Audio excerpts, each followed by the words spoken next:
سے بہت سے لوگ ملنے کے لیے آتے ہیں. میں سب سے زیادہ متاثر پتہ ہے کس سے ہوتا ہوں؟ جب کوئی آتا ہے نا کہ 7 مہینے کی جماعت میں نکلا ہوا ہوں, 1 سال کی جماعت میں نکلا ہوا ہوں, تو دل باغ باغ ہو جاتا ہے, جس کو کہتے ہیں گارڈن گارڈن ہو جاتا ہے. آج کل اردو میں تو آج کل ہو نہیں رہا نا, جو بھی ہو رہا ہے انگلش میں ہی ہو رہا ہے. تو ان کو دیکھ کے دل گارڈن گارڈن ہو جاتا ہے. وجہ اس کی ہے کہ سفر کی ٹینشن میں جانتا ہوں کتنی ہوتی ہے. میرے لیے ایک دن گھر سے باہر رہنا سفر میں مجھ پہ بہت شاق گزرتا ہے, بہت ٹینشن ہوتی ہے, چاہے کتنا ہی اچھا سفر ہو, یورپ ہی کا سفر کیوں نہ ہو. وہ میری ایک تقریر بڑی مشہور ہو گئی. میں یورپ گیا تھا 1 مہینے کے لیے, 15 دن میں آ گیا, تو بڑی مشہور ہو گئی.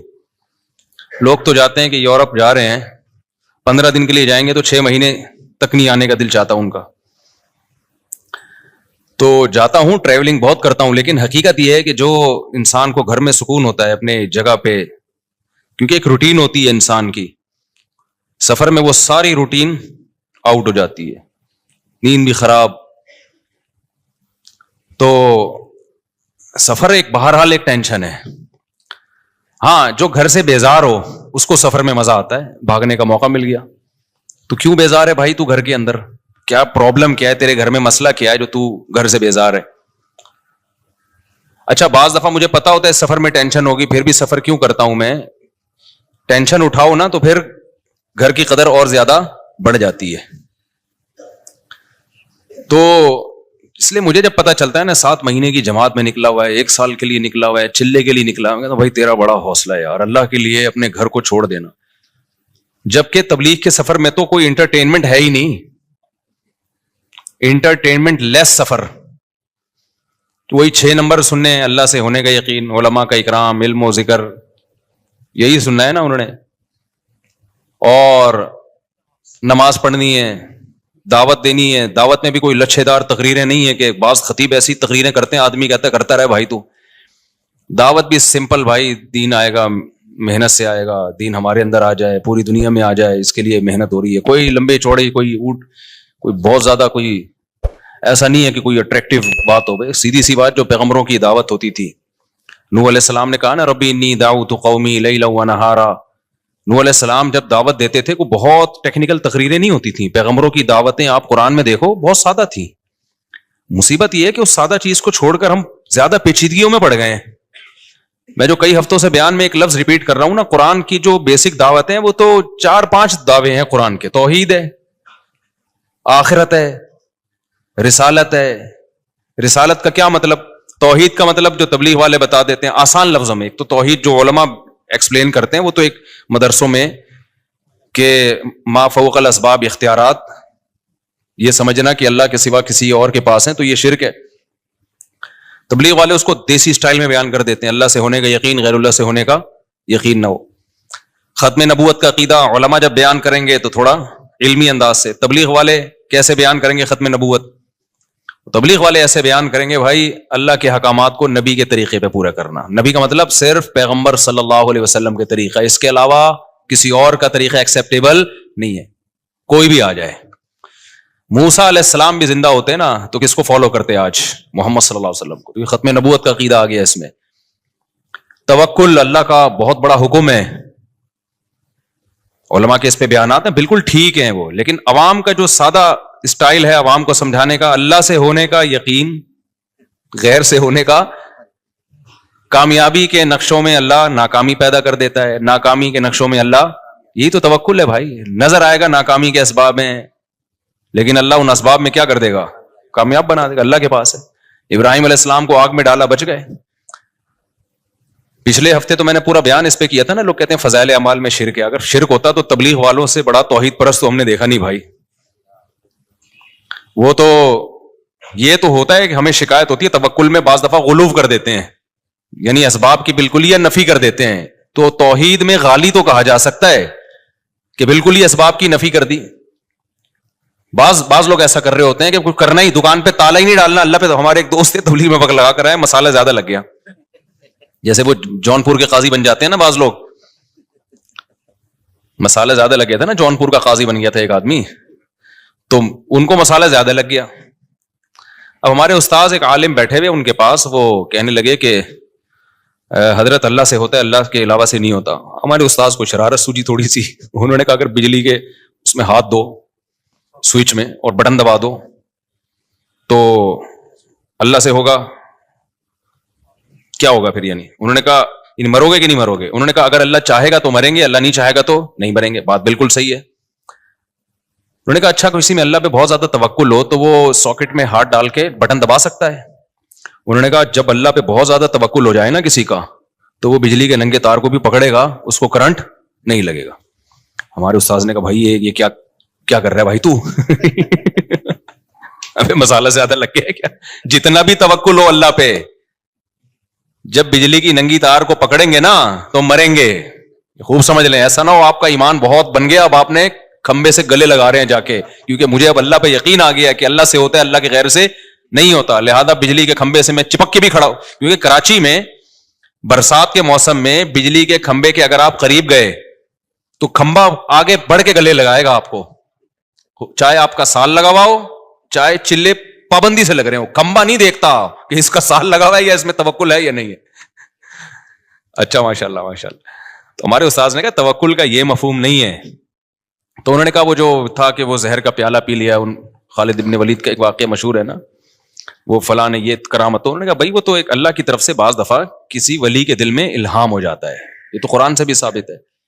اس الہام اتنا یقینی ہوتا ہے کہ اس ولی اللہ کو پتا ہوتا ہے میں یہ کام کر لوں گا تو مجھے نقصان نہیں ہوگا. تو اگر ایسا الہام کسی کو ہو گیا اور اس کو یقین ہو گیا تو پھر وہ اللہ پہ توکل پہ کر لیتا ہے. لیکن نارملی اس کا توکل سے تعلق ہی نہیں ہے. جیسے ایسے واقعات ہیں نا, کڑھائی میں ہاتھ ڈال دیا, تو ایسے واقعات ہوتے رہے ہیں, کچھ نہیں جلے. تو یہ اس کی اجازت نہیں ہے کہ آپ کا اللہ پہ بہت توکل ہے تو آپ نے پتا چلا جی کڑھائی میں ہاتھ ڈال دیا کہ مجھے چونکہ اللہ سے ہونے کا یقین ہے لہذا میں ہاتھ ڈالوں گا کڑھائی میں. تو نہیں, جتنا بھی اللہ سے ہونے کا یقین ہو کڑھائی جلائے گی آپ کو, کیونکہ اللہ سے ہونے کا یقین کا مطلب یہ تھوڑی کہ کڑھائی جلائے گی نہیں. اللہ کہے گا مجھ سے ہوتا ہے تو کڑھائی جلائے گی تو میرے آرڈر سے جلائے گی نا. اس میں ایسی کون سی بات ہے؟ جو ہم تکے بناتے ہیں کوئلے پہ تو اس میں گوشت رکھیں تو بھی تکا بنے گا, انسان کو پھرو دیں تو بھی کیا بنے گا؟ تکا ہی بنے گا اس کا. تو ابراہیم علیہ السلام کو جو اللہ نے بچا لیا وہ تو اللہ نے معجزاتی طور پہ بچا لیا. ان کے پاس تو بچنے کا آپشن ہی نہیں تھا نا. ابراہیم علیہ السلام اپنی مرضی سے تھوڑی جا رہے تھے آگ میں, لیکن اپنی مرضی سے آگ میں چھلانگ لگانا اس نیت کے ساتھ کہ اللہ بچا لے گا, خودکشی کا گناہ ہوگا. اگر چھلانگ لگا لی تو مرو گے اور خودکشی کا گناہ ہوگا. ہاں اگر اللہ نے کسی کے دل میں الہام کر دیا اور اتنا قوی الہام کہ جیسے حضرت مریم پیغمبر نہیں تھیں, اللہ کی ولی تھیں, لیکن جبریل جب انسانی شکل میں آئے تو ان کو اشکال ہوا, لیکن جب انہوں نے بتایا کہ میں جبریل ہوں تو حضرت مریم کے دل میں اللہ نے القاء کر دیا کہ یہ سچ کہہ رہے ہیں, یہ فرشتے ہیں, یہ انسان نہیں ہے. تو یہ اللہ اور بندے کا معاملہ ہے, لیکن دوسرے کے لیے پھر بھی وہ حجت نہیں ہے. تو خیر میں جلدی سے بات کو سمیٹوں تو قرآن کے جو چند مخصوص احکامات ہیں نا بہت سادہ ہیں. تو مولانا الیاس رحمۃ اللہ علیہ کا کمال یہ ہے کہ انہوں نے دعوت اور تبلیغ کو بہت آسان اور سادہ بنا کے پیش کیا کہ ایک گاؤں دیہات کا آدمی جس کو الف بے بھی نہیں آتی اس کو بھی سمجھ میں آئے, اس کو بھی پتا چل جائے کہ مجھے بننا کیا ہے. کہ یہ جو 2-3 بیسک چیزیں ہیں نا تبلیغ والے اسی کو پوری دنیا میں لے کے چلتے ہیں. یہ بیسک ہے, اللہ سے ہونے کا یقین آ جائے اور اللہ پہ اعتماد آ جائے, اللہ پہ توکل آ جائے. میں نے تبلیغ والوں کو نہیں دیکھا کہ وہ جب کوئی مصیبت آئے نا تو وظیفوں میں لگے ہوئے ہوں, کیونکہ اکثر یہ واقعہ بتایا جاتا ہے بھائی 2 رکعت صلاۃ الحاجت پڑھ کے اللہ سے میرے والد صاحب تبلیغ میں لگاتے تھے نا, کوئی پریشانی آتی 2 رکعت پڑھ کے اللہ سے مانگتے تھے. یہ صلاۃ الحاجت کے نام سے کوئی حدیث میں نماز نہیں ہے, لیکن نام دینے میں کوئی حرج نہیں ہے. حدیث میں آتا ہے جب بھی کسی کو کوئی مشکل ہو نا 2 رکعت پڑھ کے اللہ سے مانگے, تو اس کا نام بعد میں آسانی کے لیے صلاۃ الحاجت رکھ لیا. تو یہ چیز نظر آئے گی آپ کو تبلیغ والوں میں. اچھا, تبلیغ والے بدعت کے خلاف ایسے بیان نہیں کرتے کہ تیجا غلط ہے, 40واں غلط ہے, فلانا غلط ہے, ڈمکانا, کبھی نہیں سنا ہوگا. لیکن میں نے دیکھا جو تبلیغ میں وقت لگاتے ہیں آٹومیٹیکلی تیجے 40 میں ان کی زندگی سے ختم, آٹومیٹیکلی بغیر کسی تقریر کے, کیونکہ مزاج یہ بن جاتا ہے بھائی اللہ کے حکم کو نبی کے طریقوں پر پورا کرنا ہے. اب ان سے تو سب کو پتا ہے نبی نے تو تیجا نہیں کیا, نبی نے تو 40واں نہیں کیا, تو آٹومیٹیکلی بہت سارے کام موضوع بنا کے نہیں ہوتے, خود بخود. ایک 4 شادیوں والا رہ گیا تبلیغ میں, اس پہ پتہ نہیں کب آئیں گے وہ لوگ. خیر, ایک عالم نا اعتراض کر رہے تھے تبلیغ والوں پر. میرے شیخ ہیں حضرت مفتی عبدالرحیم صاحب, ان کے پاس بیٹھ کے کہ حضرت یہ رائیونڈ میں سارے علماء کو کیوں بیان نہیں کرنے دیتے, رائیونڈ کے اسٹیج سے فلانے کو بلائیں, یہ صرف ان علماء کو بیان کرواتے ہیں جن کا تبلیغ میں وقت لگا ہوا ہے. تو ہمارے استاذ ان کو سمجھا رہے تھے بھائی ایک نیٹ ورک ہے, ایک طریقہ ہے, تو اس میں ظاہر ہے جب تک ایک ان کی پالیسی ہے کہ اس سے گزر کے نہیں جائے گا تو کام کی نوعیت سمجھے گا نہیں. تو کہا نہیں اتنے بڑے بڑے علماء, بھائی بڑے بڑے علماء ہیں, وہ اپنے ممبر پہ صحیح کام کر رہے ہیں, لیکن تبلیغ کا ایک خاص طریقہ ہے جو تجربوں کے بعد ان کو اندازہ ہوا. تو اب جب تک کوئی اس تجربے سے نہیں گزرے گا تو ان کا ایک نظام بنا ہوا ہے بھائی, وہ جیسے خانقاہ میں بھی ہر ایک کو تھوڑی بیان کرنے دیا جاتا ہے, ہر ایک کا اپنا ایک اسٹائل ہوتا ہے. جب ان کو بہت سمجھایا ان کی سمجھ میں نہیں آیا تو پھر ہمارے استاذ نے کہا اچھا مفتی طارق مسعود کو ریونڈ میں ایک بیان دے دو, 4 شادیوں میں بیان کر دیا. ہضم ہو جائے گا لوگوں سے. میں نے کہا, انہوں نے کہا یہ بندہ تو وہاں جا کے کیا کرے گا, سال سال کی جماعتیں آئی ہوئی ہیں اندرون ملک اور بیرون ملک, اور انگریز آئے ہوئے ہیں, جیپنیز آئے ہوئے ہیں, ایک دم بیان نئے نئے مسلمان آئے ہوئے ہیں جو ابھی نئے نئے مسلمان ہوئے ہیں, اور ایک دم بیان کس پہ شروع ہو گیا. انہوں نے کہا یہ تو عجیب صحیح نہیں, بات تو صحیح ہوگی لیکن بے موقع ہوگی. پھر وہ صاحب خاموش ہو گئے, انہوں نے کہا یہ مثال آپ نے بالکل صحیح دی ہے. تو ان کا ایک پروسیس ہے بھائی, اتنا ٹائم گزارو اس کام کو سمجھو. تو آپ اپنے ممبر پہ جو بھی ہیں, لیکن جب آپ تبلیغ میں نکلیں گے تو آپ کو اس سے دائیں بائیں جانے کی ضرورت نہیں ہے. تو تبلیغ میں جو ہے نا جو وقت لگاتے ہیں مجھے بڑی اس پہ ہوتی ہے کہ بھائی یہ اسلام کے جو بیسک چیزیں اور کسی اختلاف اور طنز کے بغیر توحید پر بیان ہوگا, مشرکوں پہ طنز نہیں ہوگا. بدعت کے خلاف بیان ہوگا, بدعتیوں پہ طنز نہیں ہوگا. اور ختم نبوت پہ بیان ہوگا, ختم نبوت کے منکرین پہ طنز نہیں ہوگا. جو کر رہے ہیں وہ ایک الگ فیلڈ ہے, میں اس کی جو علماء ختم نبوت جو کام کر رہے ہیں وہ تو بہت بڑا کام ہے. تو تبلیغ میں کسی شعبے کی نفی نہیں ہوتی, میں تو صرف تبلیغ کا مزاج بتا رہا ہوں کہ کام سارے ہو رہے ہیں لیکن نام نہیں ہے. بہت مضبوط بنیادوں پہ کام ہو رہا ہے اور کتنی بڑی قربانی ہے. میں مثال دے رہا تھا نا یار, ہم تو جب سفر میں جاتے ہیں ہم سے تو 2 دن نہیں گزارے جاتے, اتنی ٹینشن ہوتی ہے, وہ بھاگو تو 1 سال کے لیے نکل جانا, 7 مہینے کے لیے, چلے کے لیے, سہروزے کے لیے, اور کوئی انٹرٹینمنٹ کوئی ہے نہیں وہاں پہ. وہی بیان ہو رہے ہیں, وہی ایک صاحب کھڑے ہو جائیں گے, ایک رکشے والا کھڑا ہو جائے گا, بھائی اللہ سے ہونے کا یقین آ جائے, غیر اللہ سے نہ ہونے کا یقین آ جائے, ایک رکشے والا. پھر بیان آپ کبھی کس کا, ایسے لوگوں کا بیان بھی جن کی زبانی سمجھ میں نہیں آ رہی ہوتی ہے آپ کو. تو یہ بڑی قربانی کی بات ہے. اس لیے کوئی تبلیغ والے ملنے آتے ہیں تو میں ان سے دعا کا کہتا ہوں, بھائی ہمارے لیے بھی دعا کرو, کیا خیال ہے, کیونکہ بڑی قربانی ہے. تو بیان سارا آج میرا اس طرف نکل گیا. اب میں اصل ٹاپک کی طرف کو جلدی سے آتا ہوں. یہ جو ہم نے سأل سائل بعذاب واقع پڑھی ہے نا, تو وہی بات ہے کہ قرآن کے جو بیسک ٹاپکس ہیں ان میں ایک آخرت ہے. بار بار اللہ کہتے ہیں مر کے ختم نہیں ہو جاؤ گے بھائی, تمہیں دوبارہ زندگی ملے گی, اللہ کے سامنے تم نے جواب دیا. اچھا تبلیغ والوں کی تھوڑی میں نے وہ کر دی ہے, تو ایک اہم بات دیکھو, تبلیغ میں جو وقت لگا کے علماء سے تعلق رکھے نا, اس کے کام میں نکھار پیدا ہوتا ہے. تبلیغ میں یہ بات سکھائی جاتی ہے, فضائل کا علم فضائل کے حلقوں میں, مسائل کا علم علماء کے پاس. اگر تبلیغ میں جو وقت بہت لگائے علماء سے کٹ گیا, اس میں گمراہی کا خطرہ ہوتا ہے. اور یہ بات مولانا الیاس رحمۃ اللہ علیہ نے بہت پہلے لکھ دی تھی.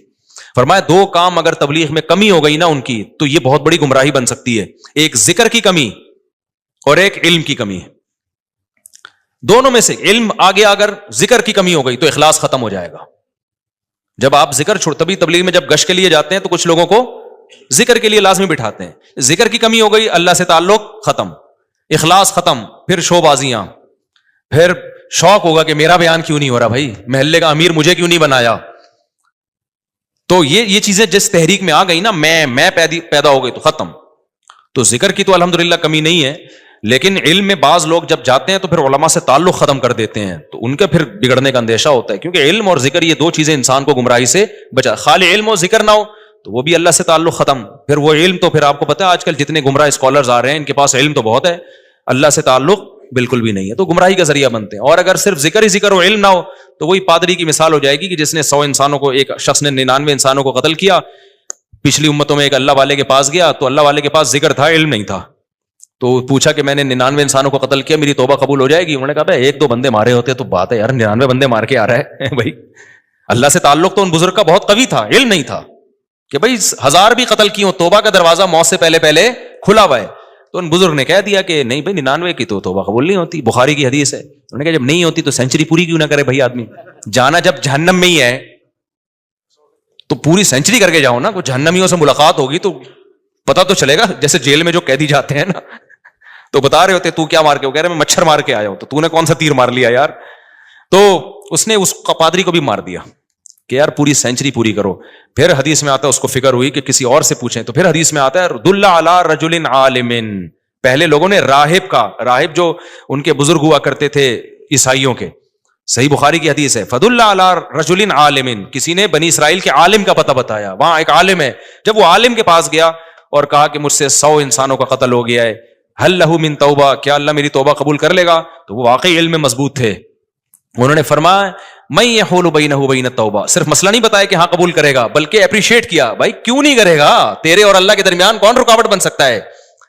اور پھر اس کو گائیڈ بھی کیا کہ جس علاقے میں تو نے قتل کرنا سیکھا ہے توبہ کر تو لے گا, توبہ پہ قائم رہے گا نہیں. انطلق الی ارض کذا وکذا فإن بها اناسا یعبدون اللہ فاعبد اللہ معهم, اس علاقے کو چھوڑ دے بھائی, وہاں اللہ والے لوگ رہتے ہیں, وہاں ان میں جا کے رہ لے اور وہیں اللہ اللہ کر, یہاں نہ آنا اس علاقے میں, توبہ وہاں جا کے کرنا.